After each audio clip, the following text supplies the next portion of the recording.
Hello friends, welcome to Wisdom Classes. Class 9-এর physical সায়েন্সের force and motion অর্থাৎ বল ও গতি চ্যাপ্টারটা আমি শুরু করেছিলাম।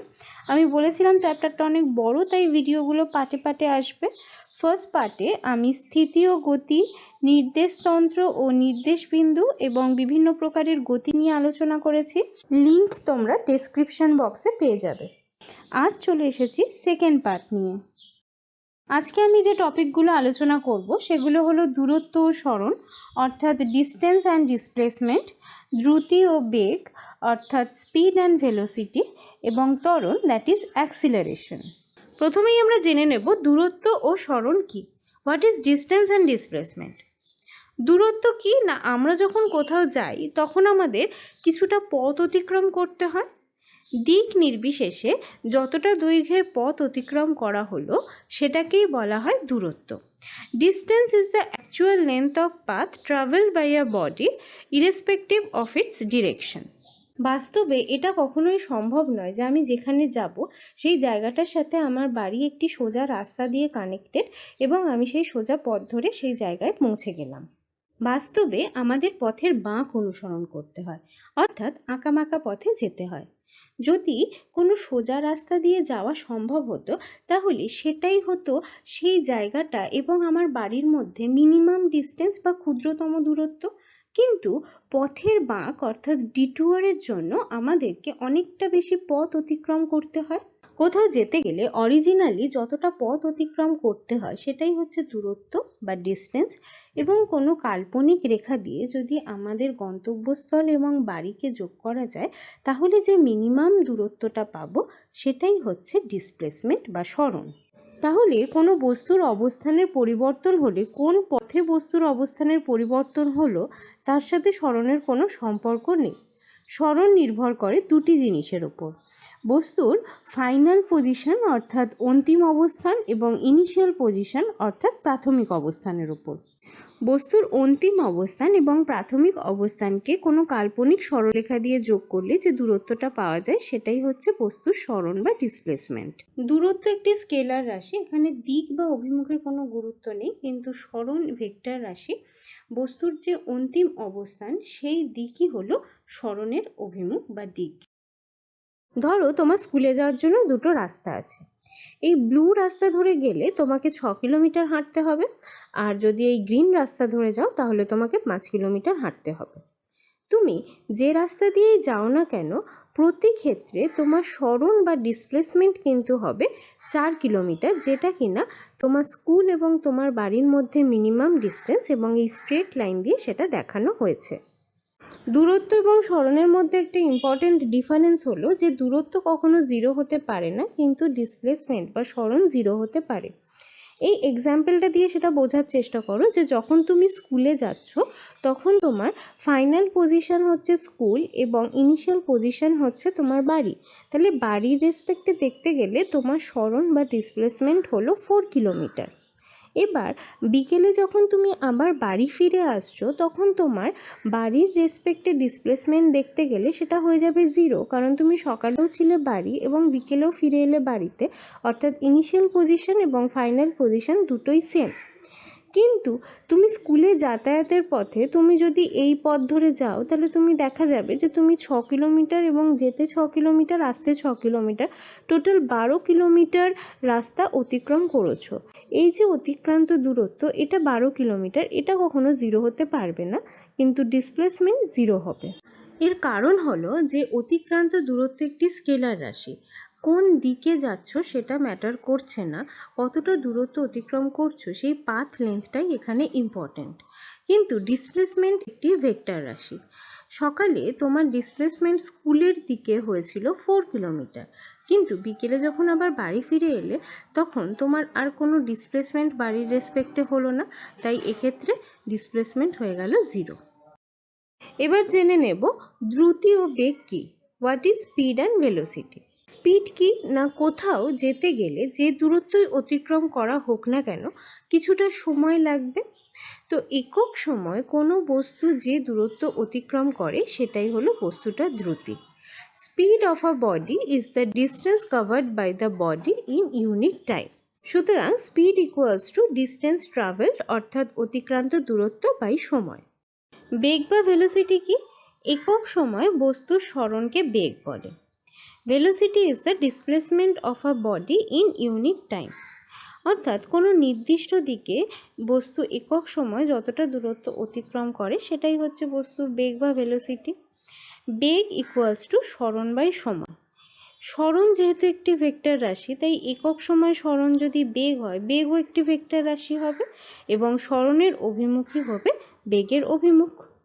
কোনো বস্তু কোনো একটি জায়গা থেকে যাত্রা শুরু করে আবার যদি সেই জায়গায় ফিরে আসে তাহলে বস্তুর সরণ বা ডিসপ্লেসমেন্ট জিরো হয়। বেগ যেহেতু সরণ বাই সময়, তাই সরণ যদি জিরো হয় তাহলে বেগ জিরো হয়ে যায়। তাহলে বেগ বা ভেলোসিটি জিরো হতে পারে, কিন্তু দ্রুতি বা স্পিড কখনো জিরো হবে না, যেহেতু স্পিড মানে হচ্ছে অতিক্রান্ত দূরত্ব বাই সময়।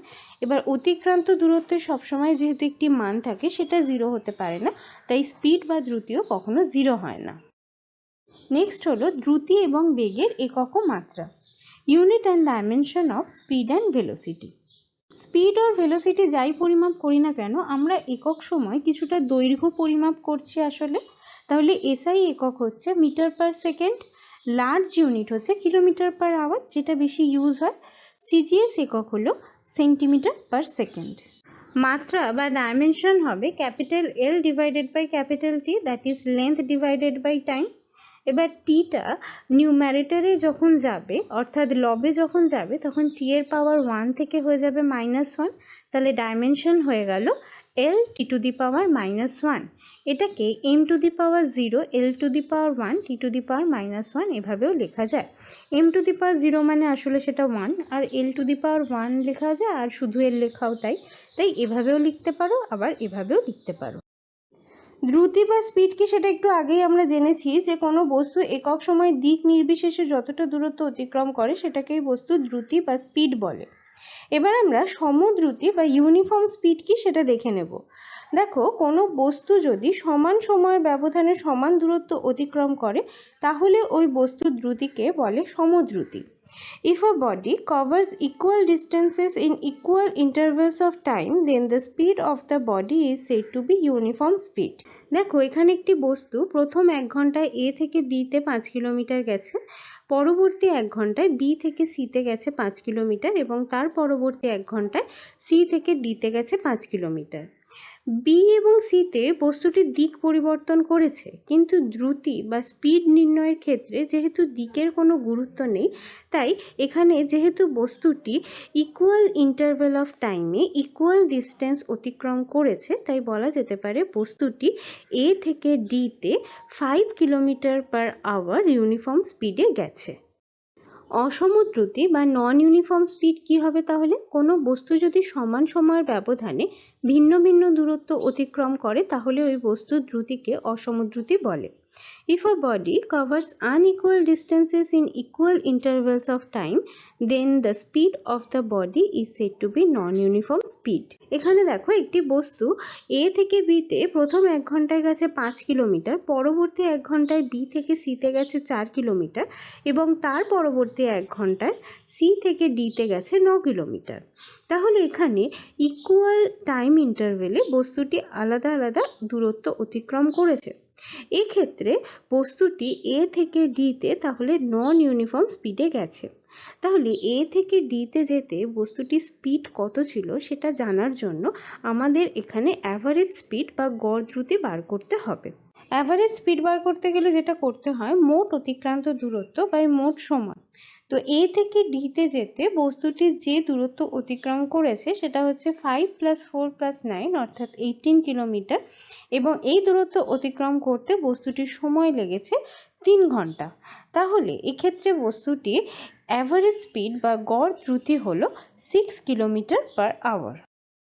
বেগের ডেফিনেশনে আমরা দেখেছি একক সময় কোনো বস্তুর সরণকেই বলা হয় বেগ। এবার দেখে নেব সমবেগ বা ইউনিফর্ম ভেলোসিটি কী। কোনো বস্তুর বেগের মান ও দিক সময়ের সাথে অপরিবর্তিত থাকলে বস্তুটির বেগকে সমবেগ বলে। If both magnitude and direction of velocity of an object remain unchanged with time, then the velocity of the object is called uniform velocity. দেখো এখানে একটি বস্তু এ থেকে বিতে গেছে 5 কিলোমিটার পার আওয়ার বেগে, বি থেকে সিতেও গেছে 5 কিলোমিটার পার আওয়ার বেগে এবং সি থেকে ডিতেও গেছে 5 কিলোমিটার পার আওয়ার বেগে। তাহলে এ থেকে ডিতে যাওয়ার সময় বস্তুটির বেগের মান অপরিবর্তিত থেকেছে। প্রতি ক্ষেত্রেই তার বেগের মান রয়ে গেছে 5 কিলোমিটার পার আওয়ার এবং এ থেকে ডিতে যাওয়ার পথে বস্তুটি কোথাও দিক পরিবর্তন করেনি, অর্থাৎ বেগের মান ও দিক দুটোই অপরিবর্তিত থেকেছে। এক্ষেত্রে বলা যেতে পারে বস্তুটি এ থেকে ডিতে সমবেগে বা ইউনিফর্ম ভেলোসিটিতে গেছে। সমদ্রুতি এবং সমবেগের পার্থক্যটা কি দেখো, সমদ্রুতিতে আমরা দেখেছিলাম বস্তুটি ইকুয়াল ইন্টারভ্যাল অফ টাইমে ইকুয়াল ডিস্টেন্স ট্রাভেল করেছিল। এখানেও আমরা দেখছি বস্তুটি প্রতি 1 ঘন্টায় 5 কিলোমিটার করে গেছে, কিন্তু সেক্ষেত্রে মানে সমদ্রুতির ক্ষেত্রে বস্তুটির দিক পরিবর্তন করেছিল। সমবেগে যেতে হলে বস্তুটিকে দিক পরিবর্তন করলে চলবে না। বস্তুটি একই দিকে একই সময়ের ব্যবধানে যদি একই দূরত্ব অতিক্রম করে তাহলেই বস্তুটির বেগকে বলা যেতে পারে সমবেগ বা ইউনিফর্ম স্পিড। অসমবেগ বা নন ইউনিফর্ম ভেলোসিটি কি না, কোনো বস্তুর বেগের মান বা দিক অথবা মান ও দিক উভয়ই সময়ের সাথে পরিবর্তিত হলে বস্তুটির বেগকে অসমবেগ বলে। If the magnitude or direction of velocity of an object changes, or if both the magnitude and direction of velocity change, the velocity of the object is said to be non-uniform velocity. এখানে একটি বস্তু A থেকে B তে গেছে 5 kilometre per hour বেগে, B থেকে C তে গেছে 4 কিলোমিটার পার আওয়ার বেগে এবং C থেকে D তে গেছে 6 কিলোমিটার পার আওয়ার বেগে। এখানে বেগের মান পরিবর্তন হয়েছে, কিন্তু এ থেকে ডিতে যাওয়ার পথে বস্তুটি কিন্তু দিক পরিবর্তন করেনি, অর্থাৎ বেগের দিক পরিবর্তিত হয়নি, শুধু মান পরিবর্তিত হয়েছে। এক্ষেত্রে বলা যেতে পারে বস্তুটি নন ইউনিফর্ম ভেলোসিটিতে বা অসমবেগে এ থেকে ডিতে গেছে। তাহলে এ থেকে ডিতে বস্তুর ডিসপ্লেসমেন্ট হয়েছে 5 + 4 + 6 দ্যাট ইজ 15 কিলোমিটার এবং সময় লেগেছে 3 আওয়ার। তাহলে বস্তুটির গড় বেগ হলো 15/3 that is 5 kilometre per hour towards T. বেগ যেহেতু একটি ভেক্টর রাশি তাই এখানে ডিরেকশনটা মেনশন করতে হবে। এখানে দেখা যাচ্ছে একটি বস্তু এ থেকে বিতে গেছে 3 কিলোমিটার পার আওয়ার বেগে, তারপর বি থেকে ডিরেকশন চেঞ্জ করে সিতে গেছে 4 কিলোমিটার পার আওয়ার বেগে, অর্থাৎ এ থেকে সিতে যেতে বস্তুর বেগের মান এবং দিক উভয়ই পরিবর্তিত হয়েছে, অর্থাৎ বস্তুটি অসমবেগে এ থেকে সিতে গেছে। তাহলে এক্ষেত্রে বস্তুটির গড় বেগ কত ছিল সেটা জানার জন্য আমাদের বস্তুটির সরণ বার করতে হবে। সরণ বার করার জন্য বস্তুটির যে অন্তিম অবস্থান অর্থাৎ সি এবং প্রাথমিক অবস্থান অর্থাৎ এ, এই দুটোকে আমরা যদি একটি সরলরেখা দিয়ে যোগ করি তাহলেই আমরা বস্তুটির সরণ বের করতে পারবো। এবার এই দুটোকে যোগ করার পরে দেখা যাচ্ছে যে আমরা একটি সমকোণী ত্রিভুজ অর্থাৎ রাইট অ্যাঙ্গেল ট্রায়াঙ্গেল পেলাম, যার অতিভুজ বা হাইপোটেনিউসটাই হচ্ছে এই এসি। এসির ভ্যালু বেরোবে পাইথাগোরাস থিওরেম দিয়ে। আশা করি এই থিওরেম তোমরা সবাই জানো। এসি = √AB² + BC² করে আমরা পেয়ে গেলাম 5 কিলোমিটার। তাহলে বস্তুর সরণ হলো 5 কিলোমিটার, সুতরাং গড় বেগ হবে 5/2 that is 2.5 kilometre per hour towards C, অর্থাৎ ডিরেকশন সি এর দিকে। একটি বস্তু সমদ্রুতি সম্পন্ন হলেও সমবেগ সম্পন্ন নাও হতে পারে। A body may move with uniform speed but its velocity may be non uniform. কারণ কোনো বস্তু সমান সময় ব্যবধানে সমান দূরত্ব অতিক্রম করলে বস্তুটি সমদ্রুতি সম্পন্ন হয়। কোন দিকে যাচ্ছে সেটার কোনো গুরুত্ব নেই, কিন্তু সমবেগ সম্পন্ন হতে গেলে বস্তুটিকে সরলরেখা বরাবর সমান সময়ের ব্যবধানে সমান দূরত্ব অতিক্রম করতে হবে, দিক পরিবর্তন করলে চলবে না। যেরকম এখানে একটি বস্তু এ থেকে বিতে 2 কিলোমিটার গেছে 1 ঘন্টায়, পরবর্তী বি থেকে সিতে 2 কিলোমিটার গেছে 1 ঘন্টায় এবং সি থেকে ডিতে আরও 2 কিলোমিটার গেছে 1 ঘন্টায়, অর্থাৎ এ থেকে ডিতে বস্তুটি সরলরেখায় গেছে এবং প্রতি ক্ষেত্রে সমান সময়ের ব্যবধানে সমান দূরত্ব অতিক্রম করেছে। তাহলে এক্ষেত্রে বস্তুটি সমদ্রুতি সম্পন্ন অ্যাজ ওয়েল অ্যাজ সমবেগ সম্পন্ন।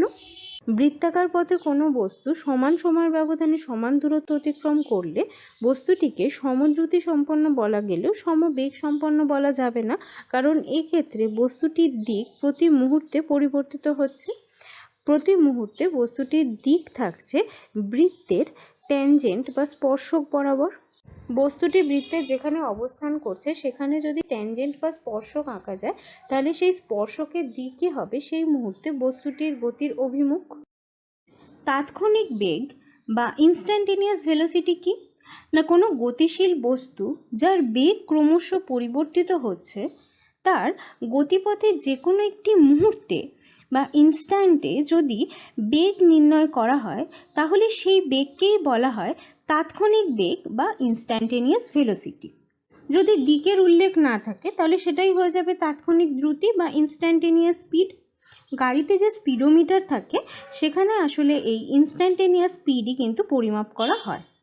ধরা যাক একটি বস্তু এ থেকে বিতে যাচ্ছে, বস্তুটি যখন ও বিন্দুতে আছে আমি সেই মুহূর্তে বস্তুটির বেগ নির্ণয় করতে চাইছি। আবার আমরা জানি বেগ মানে হচ্ছে ডিসপ্লেসমেন্ট বাই সময়, তার মানে কিছুটা সময়ের ব্যবধানে বস্তুটিকে কিছুটা দূরত্ব অতিক্রম করতে হবে। তাহলে যে কোনো একটি মুহূর্তে বা ইনস্ট্যান্টে যদি আমাদের বেগ বার করতে হয় তাহলে এই সময়ের ব্যবধানটাকে জিরোর কাছাকাছি হতে হবে, কিন্তু জিরো হলে চলবে না, টেন্স টু জিরো। এবং খুব স্বাভাবিকভাবেই যদি সময়ের ব্যবধান জিরোর কাছাকাছি হয় তাহলে সেই সময় বস্তুটা যে দূরত্ব অতিক্রম করবে সেটাও জিরোর কাছাকাছি হবে, টেন্স টু জিরো। আবারও বলছি, জিরো হলে কিন্তু চলবে না, কেন কি 0/0 আনডিফাইন্ড হয়ে যাবে। টেন্স টু জিরো, জিরোর কাছাকাছি একটি সময়ে জিরোর কাছাকাছি যে দূরত্ব যাবে সেই দূরত্ব বাই সময় করলেই তাৎক্ষণিক বেগ বা ইনস্ট্যান্টেনিয়াস ভেলোসিটি বেরিয়ে যাবে। এই জিরোর কাছাকাছি দূরত্বকে জিরোর কাছাকাছি সময় দিয়ে কিভাবে ভাগ করতে হবে সেটা করতে গেলে তোমাদের লিমিট এবং ডিফারেন্সিয়েশনের অঙ্ক জানতে হবে, যেটা তোমরা ক্লাস 11-এ জানবে। তাই তাৎক্ষণিক বেগ বা ইনস্ট্যান্টেনিয়াস ভেলোসিটির যে ম্যাথামেটিক্যাল ডিরাইভেশন আছে সেটাও তোমরা ক্লাস 11-এই পড়বে। আপাতত তোমাদেরকে শুধু কনসেপ্টটা বলে রাখলাম, ক্লাস 9-এ এটুকুই আছে। যে বিন্দুতে আমরা ইনস্ট্যান্টেনিয়াস ভেলোসিটি বার করতে চাই সেই বিন্দুতে যদি কোনো স্পর্শক বা ট্যানজেন্ট অঙ্কন করা যায় তাহলে সেটাই হবে ওই ভেলোসিটির দিক বা ডিরেকশন। বিশেষভাবে উল্লেখ না করলে বস্তুর বেগ বলতে সবসময় এই তাৎক্ষণিক বেগই বোঝানো হয়। ত্বরণ বা অ্যাক্সিলারেশন কি না, যখন কোনো বস্তু ক্রমবর্ধমান বেগ নিয়ে চলে সময় সাপেক্ষে বস্তুটির বেগ বৃদ্ধির হারকে ত্বরণ বলে।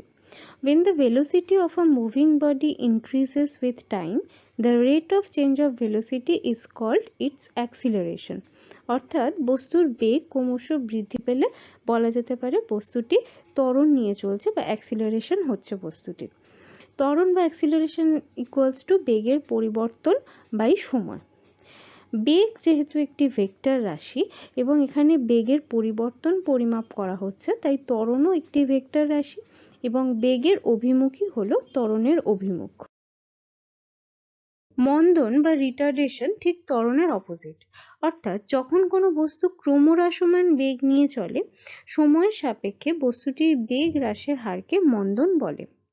When the velocity of a moving body decreases with time, the rate of change of velocity is called its retardation. মন্দন বা রিটার্ডেশন ইকুয়ালস টু সেম ত্বরণের মতোই বেগের পরিবর্তন বাই সময়, এবং যেহেতু এখানে বেগের পরিমাপ করা হচ্ছে এবং বেগ একটি ভেক্টর রাশি তাই মন্দনও একটি ভেক্টর রাশি এবং বেগের অভিমুখই হলো মন্দনের অভিমুখ। ত্বরণ এবং মন্দনের একক ও মাত্রা অর্থাৎ ইউনিট অ্যান্ড ডাইমেনশন কি সেটা আবার দেখা নেওয়া যাক। ত্বরণ বা অ্যাক্সিলারেশন এবং মন্দন বা রিটার্ডেশন যাই বলো না কেন সেটা মানে হচ্ছে বেগের পরিবর্তন বাই সময় অর্থাৎ change in velocity divided by time. বেগের পরিবর্তন মানে আমরা আসলে বেগ পরিমাপ করছি, তাহলে বেগ মানে আমরা জানি সরণ বাই সময় অর্থাৎ ডিসপ্লেসমেন্ট বাই টাইম ইনটু এই সময়টাকে আমরা এইভাবে 1 বাই সময় হিসাবে লিখতে পারি। তাহলে ত্বরণ বা মন্দন মানে লেখা যেতে পারে সরণ ডিভাইডেড বাই সময় স্কোয়ার বা টাইম স্কোয়ার। সুতরাং এসআই একক হয়ে গেল সরণের জন্য মিটার এবং নিচে সময় স্কোয়ার মানে হচ্ছে সেকেন্ড স্কোয়ার, তাহলে এসআই একক বলা যেতে পারে মিটার পার সেকেন্ড স্কোয়ার, সেটাকে এইভাবেও লেখা যেতে পারে। আবার সিজিএস একক হয়ে গেল সেন্টিমিটার পার সেকেন্ড স্কোয়ার। সুতরাং এসআই ইউনিট হবে মিটার পার সেকেন্ড স্কোয়ার, এটাকে এইভাবেও লেখা যেতে পারে। সেকেন্ড স্কোয়ারটা ডিনোমিনেটরে ছিল সেটা নিউমারেটরে গিয়ে s⁻² হয়ে গেছে। ত্বরণ বেগ এবং সময়ের মধ্যে কি সম্পর্ক সেটা এবার দেখে নেওয়া যাক। ত্বরণ মানে আমরা আগেই জেনেছি বেগের পরিবর্তন বাই সময়। ধরো একটি গতিশীল বস্তু আছে, বস্তুটির গতিপথের যে মুহূর্ত থেকে ত্বরণ পরিমাপ করা হবে সেই মুহূর্তে বস্তুর যে বেগ সেটাকে প্রাথমিক বেগ বা ইনিশিয়াল ভেলোসিটি বলা হয়, সেটি ইউ দিয়ে ডিনোট করা হয়। অবশ্যই এখানে ইনস্ট্যান্টেনিয়াস ভেলোসিটির কথা বলা হচ্ছে। টি সময়ের জন্য যদি বস্তুর ত্বরণ পরিমাপ করা হয় তাহলে টি সময় পরে বস্তুটির যে বেগ হবে সেটিকে বলা হয় অন্তিম বেগ বা ফাইনাল ভেলোসিটি এবং এটিকে ভি দিয়ে ডিনোট করা হয়। সেক্ষেত্রে বেগের পরিবর্তন হবে অন্তিম বেগ মাইনাস প্রাথমিক বেগ, that is v minus u. তাহলে ত্বরণ বা অ্যাক্সিলারেশন হবে বেগের পরিবর্তন বাই সময়, that is v minus u by t. তাহলে এখান থেকে আমরা পেলাম a t equals to v minus u or v equals to u plus a t. এই ইকুয়েশনটা থেকে দেখা গেল যদি ভি গ্রেটার দ্যান ইউ হয়, অর্থাৎ অন্তিম বেগ যদি প্রাথমিক বেগের থেকে বেশি হয়, তখন এর ভ্যালু পজিটিভ হবে, অর্থাৎ বস্তুটা ত্বরণ নিয়ে চলবে। কিন্তু যদি ভি লেস দ্যান ইউ হয় তখন এর ভ্যালু নেগেটিভ হবে। সুতরাং তখন বলা যেতে পারে যে বস্তুটা মন্দন বা রিটার্ডেশন নিয়ে যাচ্ছে। সেই কারণে মন্দনকে নেগেটিভ অ্যাক্সিলারেশন বা ঋণাত্মক ত্বরণও বলা হয়। তাহলে মন্দনের ক্ষেত্রে কি হবে, v minus u by t equals to minus a হবে, এর ভ্যালু এখানে নেগেটিভ হবে। তাহলে v minus u equals to minus a t, v equals to u minus a t. মন্দনের ক্ষেত্রে এটাই হলো ত্বরণ বেগ এবং সময়ের সম্পর্ক। কোনো গতিশীল বস্তুর যদি ত্বরণ পরিমাপ করা হয়, যেই মুহূর্ত থেকে তার ত্বরণ পরিমাপের সিদ্ধান্ত নেওয়া হবে সেই মুহূর্তে তার যে ভেলোসিটি সেটাই হচ্ছে তার ইনিশিয়াল ভেলোসিটি বা প্রাথমিক বেগ, এবং বস্তুটা যেহেতু গতিশীল তাই এই ইউ এর একটা ভ্যালু থাকবে।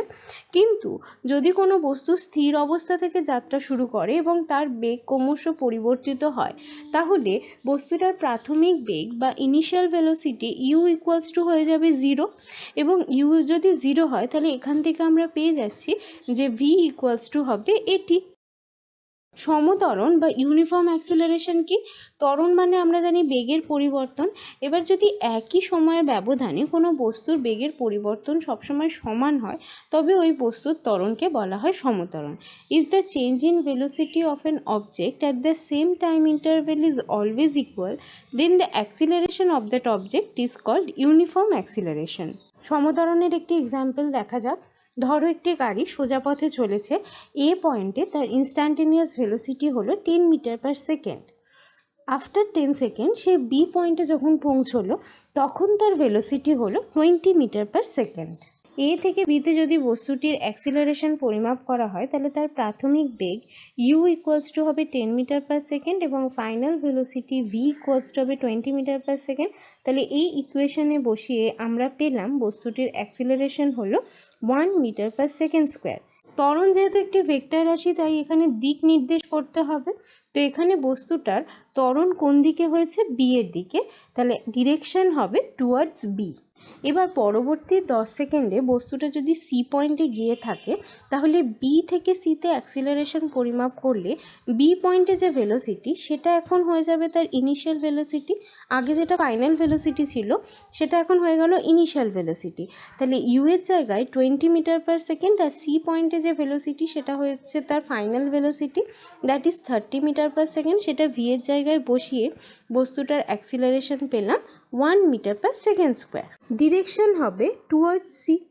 এবার দেখো বস্তুটা যেহেতু সরল রেখায় যাচ্ছে অর্থাৎ সোজা পথে যাচ্ছে, তাই এ থেকে বিতে আমি যে অ্যাক্সিলারেশন পরিমাপ করেছিলাম সেখানে যে ডিরেকশন দিয়েছিলাম টুয়ার্ডস বি, সেখানে যদি আমি টুয়ার্ডস সি দিতাম তাহলেও মানেটা একই দাঁড়াতো যেহেতু বস্তুটা সরল রেখায় চলেছে। তাহলে দেখা গেল যে প্রথম 10 সেকেন্ডে বস্তুটার যে বেগের পরিবর্তন হলো এবং পরবর্তী 10 সেকেন্ডে বস্তুটির যে বেগের পরিবর্তন হলো তার মান এবং দিক দুটোই সেম। তাহলে বলা যেতে পারে যে বস্তুটা সমত্বরণে অর্থাৎ ইউনিফর্ম অ্যাক্সিলারেশনে যাচ্ছে। সমত্বরণের আরও দুটো এক্সাম্পল দেখো। যখন কোনো বস্তু অবাধে ওপর থেকে নিচে পড়ে তখন সেটা সমত্বরণে নিচের দিকে পড়ে। আবার এরকম কোনো ইনক্লাইন প্লেনের উপর দিয়ে যখন কোনো বস্তু নিচের দিকে পড়ে সেটাও সমত্বরণে নিচে পড়ে। অসমত্বরণ বা নন ইউনিফর্ম অ্যাক্সিলারেশন কি না, যদি একই সময়ের ব্যবধানে কোনো বস্তুর বেগের পরিবর্তন সমান না হয় তবে ওই বস্তুর ত্বরণকে অসমত্বরণ বলে। If the change in velocity of an object at the same time interval is not equal, then the acceleration of that object is called non-uniform acceleration. এরকম কনজেস্ট এরিয়া যেখানে অনেকগুলো গাড়ি একসাথে চলাচল করছে সেখানে খুব স্বাভাবিকভাবে বেগের পরিবর্তন সমান সময়ের ব্যবধানে সমান হওয়া সম্ভব নয়, কখনো বেশি হবে কখনো কম হবে, অর্থাৎ গাড়ি এখানে অসমতরণ বা নন ইউনিফর্ম অ্যাক্সিলারেশনে যাবে।